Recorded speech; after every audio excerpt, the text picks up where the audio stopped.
Tęsime Tarptautinio transporto inovacijų forumą ir norisi dar kartą pasakyti, sveiki atvykę į Žaliojo susisiekimo apdovanojimų įteikimo ceremoniją. Tradiciniai tampantys apdovanojimai kasmet įteikiami už susisiekimo sektoriaus sprendimus, skatinančius aplinkai, mažiau taršų žmonių ir prekių judėjimą, už tvarių ir netradicinių transporto priemonių ir skaitmeninių inovacijų skatinimą, tvarias iniciatyvas bei šių idėjų sklaidą visuomenės tarpe. Bendrovės Lietuvos geležinkeliai bei susisiekimo ministerijos inicijuotose Žaliojo susisiekimo apdovanojimuose įvertintos tvaraus susisiekimo kursą pasirinkusios Lietuvos įmonės, viešojo sektoriaus organizacijos, savivaldybės ir ambasadoriai. Na, o patys prizai Žaliojo susisiekimo apdovanojimų statulėlė, kuri simbolizuoja harmoniją su gamta ir įkvepia naujoms tvarumo iniciatyvoms. Į sceną noriu pakviesti apdovanojimų organizatorių atstovus, susisiekimo ministrą Marių Skuodį bei LTG grupės generalinį direktorių Egidijų Lazauską.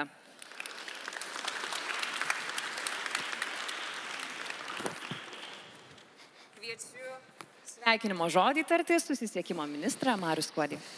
Labą dieną visiems, tikiuosi dar jėgų turit po vakar visos dienos. 4. kartą aš esu forume ant scenos, 4 metus. Ir 4 metus mes įteikėm šitos simbolinius Žaliojo susisiekimo apdovanojimus. Mūsų tarpe yra begalė daug žmonių, kurie kiekvieną dieną nuo ryto iki vakaro dirba, kuria idėjas, įgyvendina iniciatyvas, ar tiesiog vykdo savo kasdienę veiklą, kad susisiekimas būtų žalesnis. Ir šitų apdovanojimų idėja ir yra tokia: išryškinti tuos žmonės.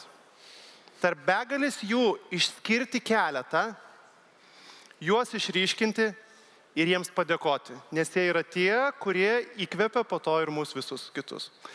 Tai šiandieną su šia diena mes jau būsime išdalinę berods 24 statulėlės, 24 apdovanojimus įmonėms, įstaigoms, individualiems asmenims. Būsime išskyrę, išryškinę inovacijas. Tų sričių ir tų žmonių, tų idėjų, kurios daro susisiekimą žalesnį. Tai nekantrauju pereiti prie faktų ir rezultatų. Ačiū, ministrė. Prie faktų prieisime visai netrukus. Dabar sveikinimo žodį kviečiu tarti LTG grupės generalinį direktorių Egidijų Lazauską. Sakosi, vieną kartą, kai dalykas įvyksta, atsitiktinumas. 2 kartus, gal irgi atsitiktinumas, bet kai 3 ir 4 kartus tas pats renginys vyksta, tai jau yra taisyklė. Ir man tikrai labai džiugu, kad tai jau yra norma pažymėti žmonės, organizacijas, kurie deda daug pastangų tam, kad žalinti savo procesus, žalinti savo veiklą. Ir man tik vienas toksai noras ir lūkestis yra šiems apdovanojimams ir pačiai žalumo iniciatyvai. Žinau, kiek jūs prisimenate, 2016 metais buvo toksai visą pasaulį karštligė apėmusi Pokémon Go. Kai visi vaikščiojo su ekranais ir, reiškia, tos papildyta realybė, šaudė ten tos visus Pokemonus. Ten visokiausių istorijų, žmonės ten ir į džiunglės išeikdavo, nebegrįždavo. Buvo labai didelis dalykas, visi sakė, dabar viskas papildyta realybė bus, mes čia yra tiek visi užsikrėtę, kad neįmanoma nuo to dalyko nueiti. Bet praėjo metai, dabar nelabai kas prisimena matyti tų visų didelių dalykų, kurie buvo. Aš labai tikiuosi, kad žalieji apdovanojimai ir pats žalias kursas nebus jo tokia lemtis.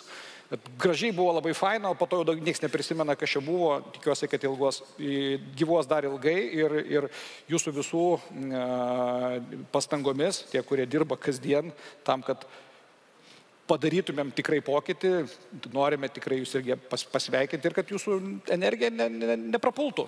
Ir toliau galėtumėm susirinkti kiekvienais metais ir sveikinti vieni kitus pasiekimais. Dėkojame Jums, Egidijau. Norisi priminti, kad vertinimo komisija sudaryta iš 19 skirtingų institucijų ekspertų išrinko nugalėtojus šiuose kategorijose. Metų iniciatyva, inovacija, ambasadorius, institucija, savivaldybė ir verslo įmonė.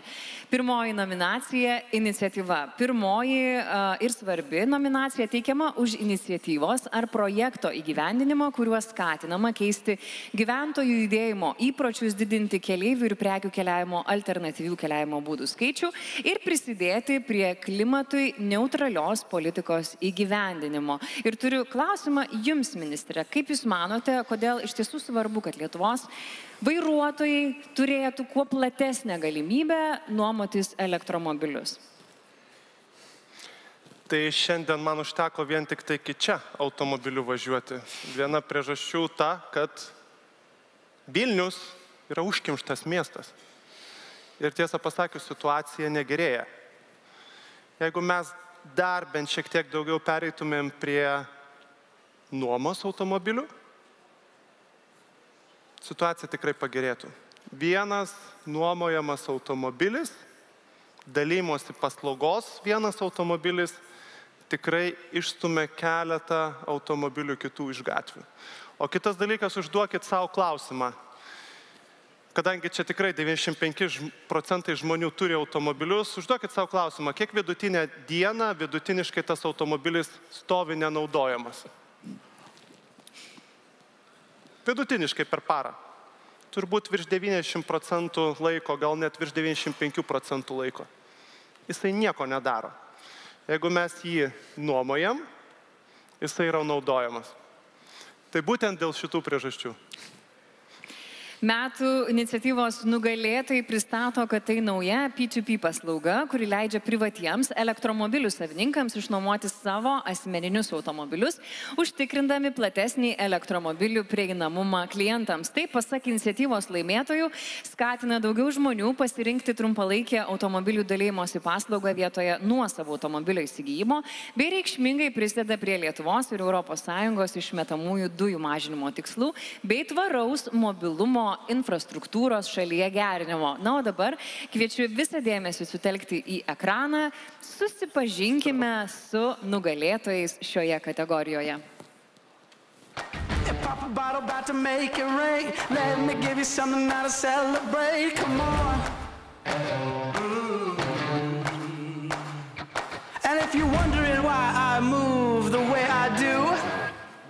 I just feel so good, good, good.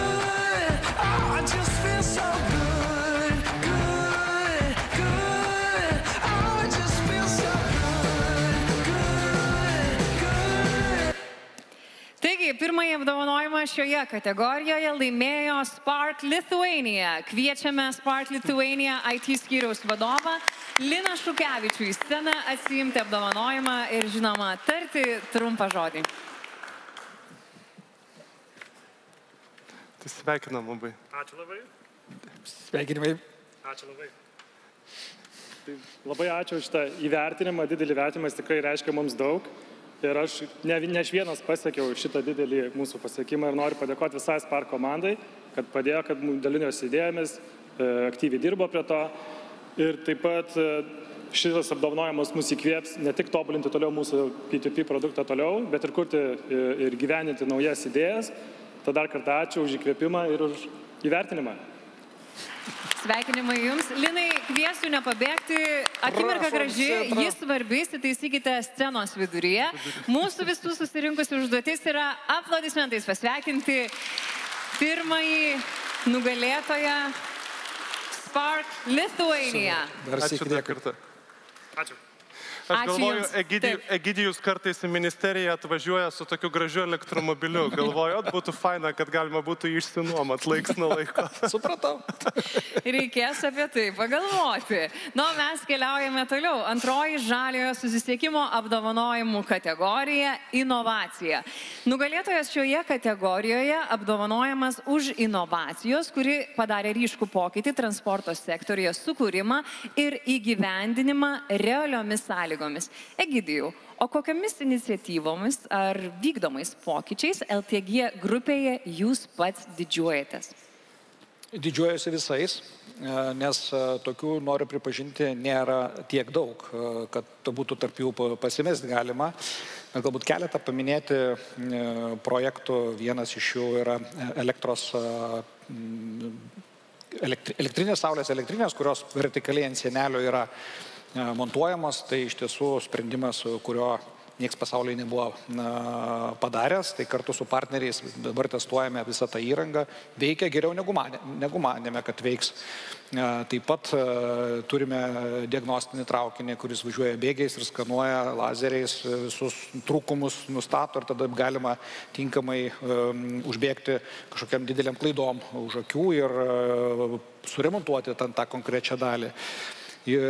Turim taip pat dronus, kurie saugo teritorijas, kartu irgi su partneriais, su saugos kompanijomis testuojame paneriuose. Dronas pakyla, pastovi, apskraido teritoriją, grįžta ir irgi tokia tema pas mus yra. Tai norėčiau, kad jų būtų daugiau. Ir lauksim visų pasiūlymų iš visų partnerių, kaip galim taip pat prisidėti daugiau. Mes nebejoju, kad kitame tikrai turėsite kuo pasididžiuoti, tuo jums ir linkiu. O mes sugrįžkime ir paskelkime, kas nugalėjo šioje kategorijoje. Tarp vyriausybinė klimato kaitos komisija skelbia, kad žemės ūkis sudaro net 22% visų globalių emisijų, tačiau šiame sektoriuje vis dar trūksta emisijas mažinančių technologijų. Tačiau ši bendrovė ėmėsi lyderystės inovacijų srityje ir sukūrė pirmąjį pasaulyje hibridinį biometanu ir elektra varomą traktorių skirtą profesionaliam naudojimui, bei antrąjį multimodalinį elektra varomą traktorių, kuris geba atlikti ne tik visus pagrindinius žemės ūkio darbus, bet ir kuria papildomą ekonominę naudą iš elektros pasaugojimo ir tinklo balansavimo. Taigi, kas laimėjo šių metų inovaciją, kviečiu pažvelgti ekraną.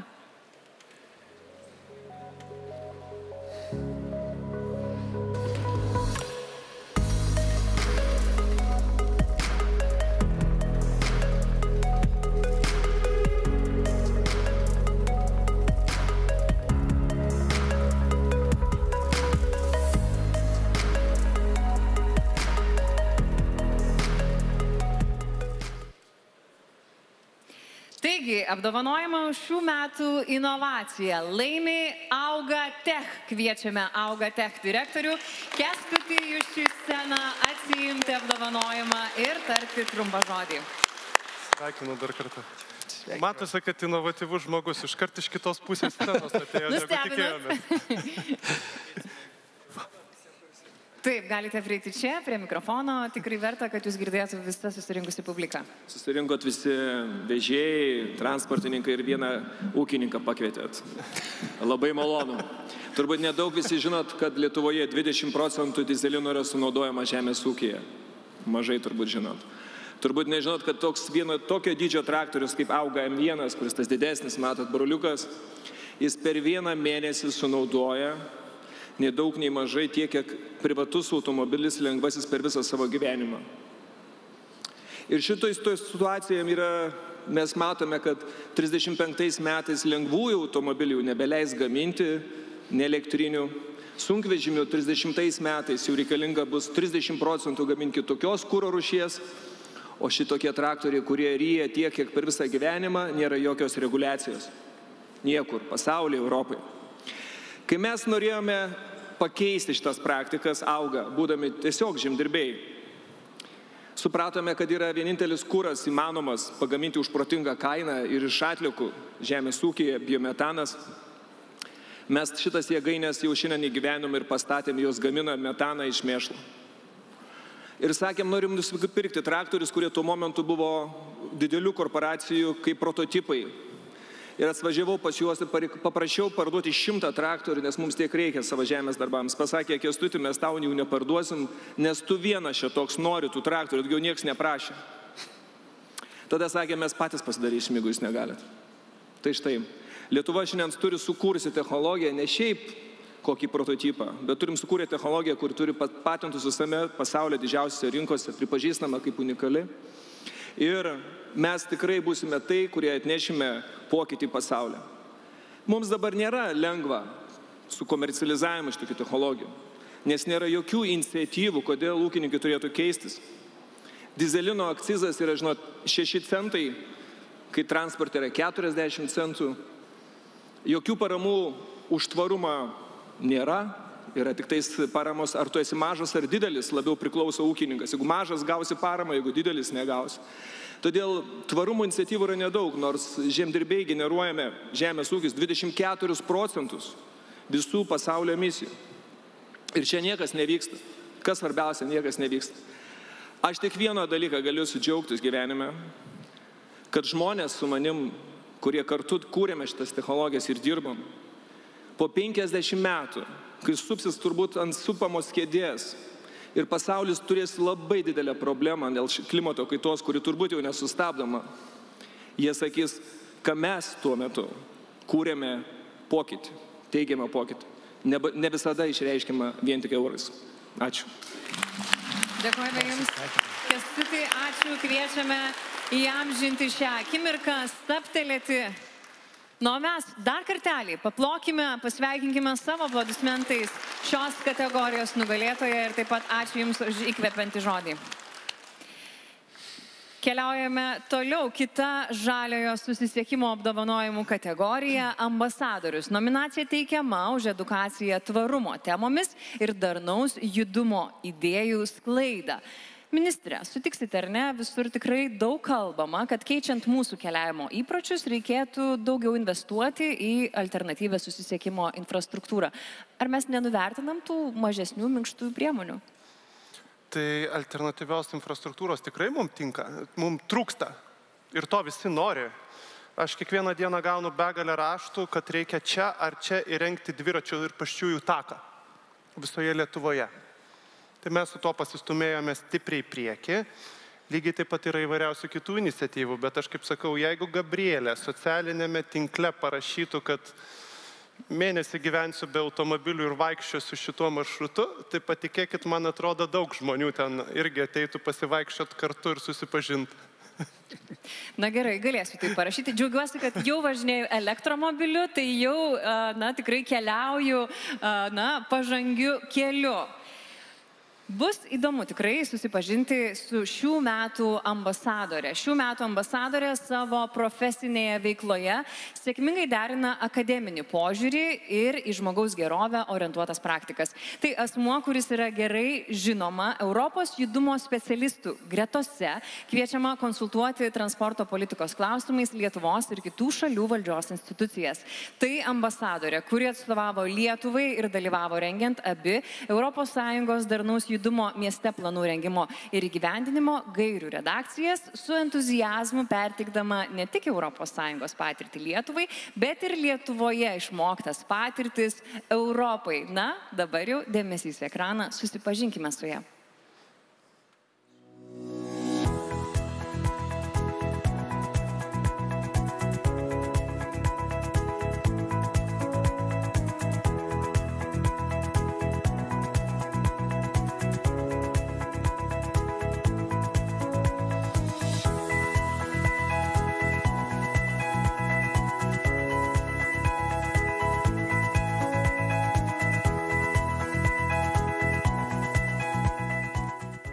Šių metų žaliojo susisiekimo ambasadorė yra ekspertė Lietuvos Respublikos bendrojo plano susisiekimo ir mobilumo koncepcijos iki 2050-ųjų autorė, tvarių miestų gairių bendraautorė, kriterijų mažos taršos zonų nustatymui studijos vadovė Kristina Gaučė. Galime paploti, gaila, kad Kristina yra išvykusi, bet čia į sceną norime pakviesti Kristinos kolegę Silviją Skripkaitę atsiimti apdovanojimą. Sveikinimai.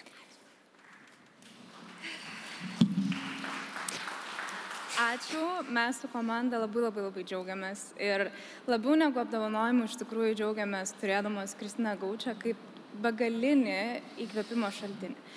Savo ruoštą aš noriu tarti labai šiltą ačiū absoliučiai kiekvienam, kuris kuria Lietuvai, kuris veda Lietuvą tvaresnę, darnesnę kryptimį ir visai nesvarbu, ar tai yra mažais įpročiais, ar tai yra didelėmis iniciatyvomis, mes visi esame laimėtojai, kai galvojame apie savo namus. Ačiū labai. Labai svarbu įamžinti akimirką, tikiuosi, kuo greičiau nusiųsime ją Kristinai kartu su savo linkėjimais.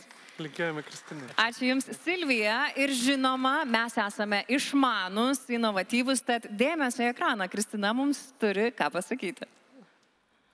Gerą dieną visiems. Esu labai laiminga už šį vertinimą, labai džiaugiuosi. daugiau negu 20 metų dirbu darnaus susisiekimo srityje ir tikrai labai yra malonu ir svarbu suprasti, kad kartais daugiau, kartais mažiau matomi darbai yra įvertinti. Man šis apdovanojimas mano profesinėje srityje reiškia labai labai daug, todėl esu tikrai labai dėkinga ir šios iniciatyvos sugalvotojams, savininkams ir forumo organizatoriams ir be abejo visiems forumo svečiams. Labai šiltai dėkoju. Ir toliau dirbs ir stengsis dėl gražesnių miestų ir laimingesnių, sveikesnių ir saugesnių žmonių juose. Linkėjimai visiems, didelis ačiū. Viso. Dar kartelį sveikinimai Kristinai Gaučiai. Kita žaliojo susisiekimo apdovanojimų kategorija - institucija. Organizatoriai nori įteikti apdovanojimą institucijai už išskirtinę iniciatyvą susisiekimo sektoriuje, kuri padeda mažinti taršą tvariomis priemonėmis. Egidijau, o jūs skaičiavote, kiek keleiviai CO2 emisijų sutaupo kasmet? Taip, skaičiavome virš 60 000 tonų kasmet ir dar daugiau galėsim sutaupyti, kada elektrifikacijos projektas bus pabaigtas, jau 70% to projekto yra pabaigta ir galima bus dar daugiau sutaupyti, dvigubai daugiau tiek. Tai irgi prisidedame šioje srityje. Ačiū Jums už atsakymą. Na ir metas susipažinti su nugalėtoja. Tai institucija, kurios dėka pradėjo veikti pirmasis žalesis laivybos maršrutas Lietuvoje, kuris ne tik simbolizuoja tvarios laivybos eros pradžią šalyje, bet ir įtraukia Lietuvą į tarptautinį žaliųjų laivybos maršrutų tinklą.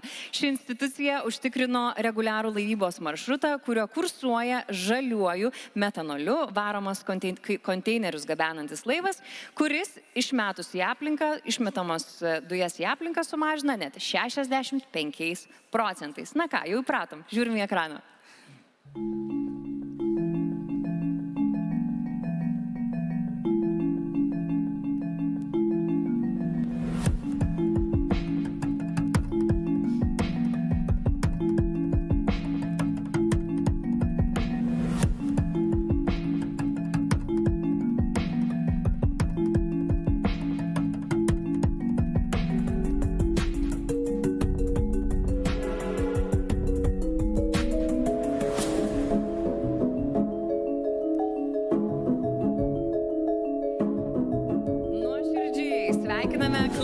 Valstybinės jūrų uosto direkcija laimėjus metų institucijos kategorijoje. Kviečiame Klaipėdos uosto kapitoną Vladą Motiejūną į sceną atsiimti apdovanojimą ir žinoma tarti trumpą žodį. Sveikinu labai. Sveikinimai.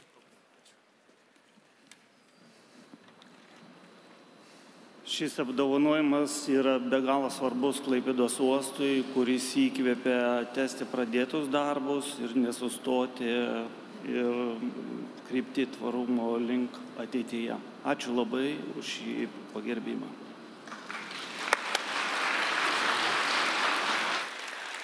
Labai malonu matyti kapitoną. Tiesą pasakius, net pažįstu, nes su kita apranga šiandieną. Bet gal aš noriu pabrėžti vieną dalyką labai svarbu. Visi kartais per televiziją matot apie tokias klimato kaitos konferencijas. Praeitais metais vyko Dubajui, šiais metais vyks Azerbaidžiane, kitais metais dar kažkur. Ir ten valstybės narės derasi, ką reikėtų padaryti, kad sumažintumėm poveikį klimatui. Ir per vieną iš tų konferencijų, Britų iniciatyva, mes prisijungėme prie iniciatyvos pabandyti sukurti žaliuosius koridorius, kad jais plaukiantis laivai sumažintų poveikį aplinkai. Ir žinot, aš kai dėjau tą parašą, galvojau, ar mums pavyks. Ir čia yra geriausias pavyzdys. Tokių žaliųjų koridorių pasaulyje nėra daug ir Klaipėda yra šito žaliojo koridoriaus dalis. Tai tikrai sveikinu Klaipėdos uostą ir mūsų visus. Ačiū. Ačiū Jums, sveikiname, žinoma, svarbu šią akimirką įamžinti. Ir dar kartą sveikinimai Klaipėdos jūrų uostui. Ačiū dar kartą. Keliaujame jau prie 5-osios nominacijos. Šis apdovanojimas skiriamas savivaldybei, pademonstravusiai išskirtinį įsipareigojimą ir pažangą įgyvendinant tvarius transporto sprendimus, prisidedančius prie šiltnamio emisijas sukeliančių dujų mažinimo, aplinkos oro kokybės gerinimo ir alternatyvių gyventojų keliavimo būdų didinimų. Nors Susisiekimo ministerija užduoda darnaus judimo lyderystės toną, tačiau didžiąja dalimi darnaus judimo priemonės įgyvendina pačios Lietuvos savivaldybės. Ministrė, žinau, kad jūs per kadenciją aplankėte visas Lietuvos savivaldybės. Tai kaip joms sekasi įgyvendinti darnaus judumo planus? Skirtingai sekasi, bet mes labai džiaugiamės, kad net 21 savivaldybė Lietuvoje yra pasitvirtinusi taip vadinamus darnaus judumo planus, kurių esmė, ką per ilgą laiką reikėtų padaryti, kad mes turėtumėm ir alternatyvę infrastruktūrą kelionėms ir apskritai žmonėms judėti miestuose būtų patogiau. Bet žinoma, mums visiems aktualu ne planai, o konkretūs rezultatai ir ką mes matome. Štai Kaune, pavyzdžiui, atsirado mažos taršos zona, kuri sumažino į senamiestį važiuojamų automobilių skaičių. Didieji miestai apskritai tikrai labai pakankamai dabar greitai atnaujina viešojo transporto sistemą į netaršias transporto priemonės ir taip toliau ir panašiai. Bet iš visų šitų savivaldybių komisija išskyrė vieną, kuri per tam tikrą laiko tarpą padarė didžiausią pažangą. Neišduokite dar, kas tai. Nominacija yra skiriama savivaldybei, kuris sėkmingai įgyvendino darnaus judumo priemonių diegimo projektą, reikšmingai pagerindama viešojo transporto maršrutų optimizavimo planus, viešojo transporto susisiekimo infrastruktūrą bei nuosekliai skatina elektromobilumą savivaldybėje. Taigi, kas tapo metų savivaldybė, kviečiu pažvelgti į ekraną.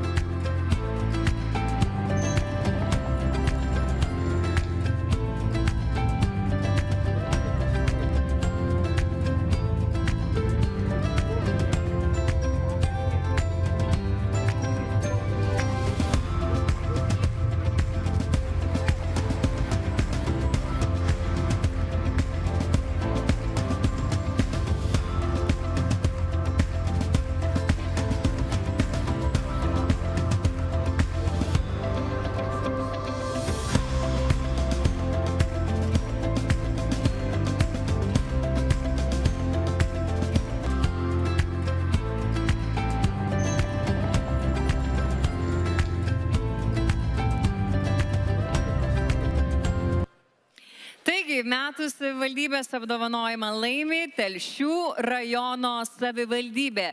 Kviečiame Telšių rajono vicemerą Almantą Lukavičių į sceną atsiimti apdovanojimą ir tarti trumpą žodį.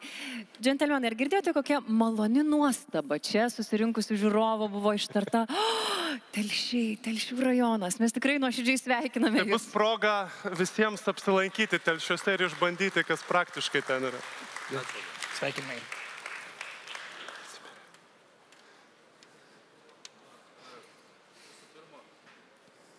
Pirma, norėčiau padėkoti už mūsų savivaldybės darbo tokį aukštą įvertinimą. Visų antra, norėčiau pasveikinti ir padėkoti Telšių rajono savivaldybės administracijos specialistų komandai, kurie iš tikrųjų ir įgyvendino šitą projektą. Tai yra jų apdovanojimas. Ir visų trečia, norėčiau patikinti, kad su šita komanda, su šitais specialistais mes įgyvendinsim dar ne vieną projektą ir ko gero atsiimsim dar ne vieną apdovanojimą, tame tarpe ir darnaus judumo srityje ir galbūt netgi šitoj scenoje. Ačiū labai. Ačiū Jums, vicemerė. Kviečiame į patį scenos centrą, įamžinkime šią gražią, prasmingą akimirką ir dar kartelį visų susirinkusiųjų prašau savo aplodismentais pasveikinti nugalėtojus Telšių rajono savivaldybę. Ačiū Jums. Su savivaldos diena. Na ką, paskutinioji žaliojo susisiekimo apdovanojimų nominacija – verslo įmonė. Nominacija teikiama už tvarius verslo įmonių skatinančius sprendimus miestuose. Laimėjusi įmonė, kurią netrukus paskelbsime, vienu iš savo veiklos prioritetų laiko elektrifikaciją. Egidijau, tai yra ir LTG grupės vienas pagrindinių strateginių tikslų ir netgi projektų. Kaip sekasi? Džiaugiuosi, kad stabiliai gerai sekasi, jau 70% projekto užbaigta ir tikrai tikiuosi, kad nevėluosim ne vienos sekundės tam, kad tas projektas pradėtų nešti naudą visiems. Ačiū už įkvepiantį pavyzdį kitiems. Na kągi, susipažinkim, ši verslo įmonė sėkmingai ir nuosekliai įgyvendina įvairius projektus, orientuotus į CO2 mažinimą, taip prisidedant prie įmonės tikslo pasiekti nulinės emisijas iki 2040-ųjų. Jie buvo vieni pirmųjų prekių pristatymams įsigiję elektrinės transporto priemonės Vilniuje, o nuo šių metų deda pirmuosius elektrifikacijos žingsnius ir Kaune, Klaipėdoje, Panevėžyje bei Šiauliuose. Be to, per pastaruosius 4 metus ši verslo įmonė gamtinių dujų naudojimą pastatuose sumažino 1/6, o šiuo metu beveik 70% naudojamos elektros energijos pastatuose yra pagaminama iš atsinaujinančių šaltinių. Kas laimėjo šių metų verslo įmonės nominaciją? Bus aišku pasižiūrėjus į ekraną.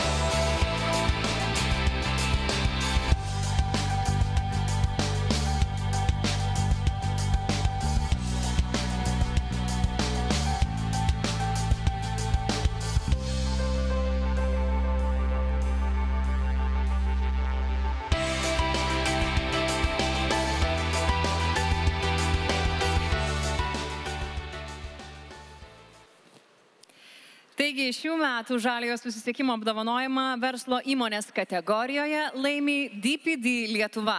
Kviečiame DPD Lietuva generalinį direktorių Robertą Vilkaitį į sceną atsiimti apdovanojimą ir žinoma tarti žodį.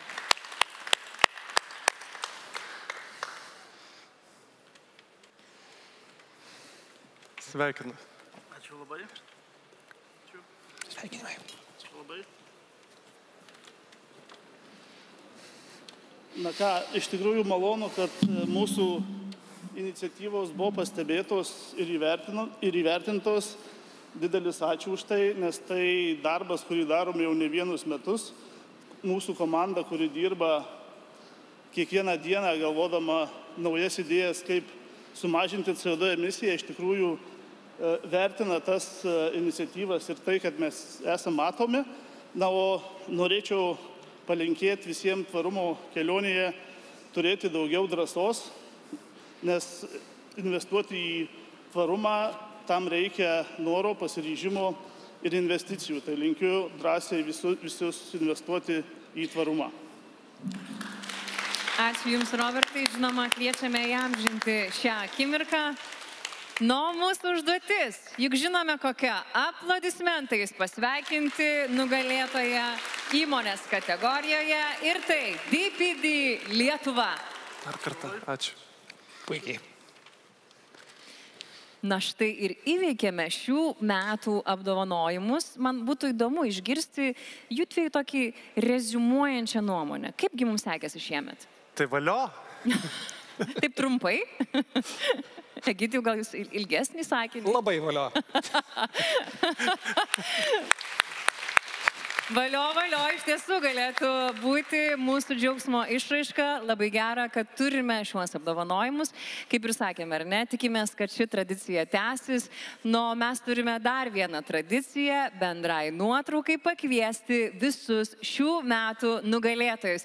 Tad mes nuoširdžiai kviečiame visus nugalėtojus sugrįžti čia į sceną, verta įamžinti jūs bendroje nuotraukoje. O mes dar kartelį siunčiame nuoširdžias padėkas jums ir žinoma sveikinimus. Laukiame jūsų scenoje.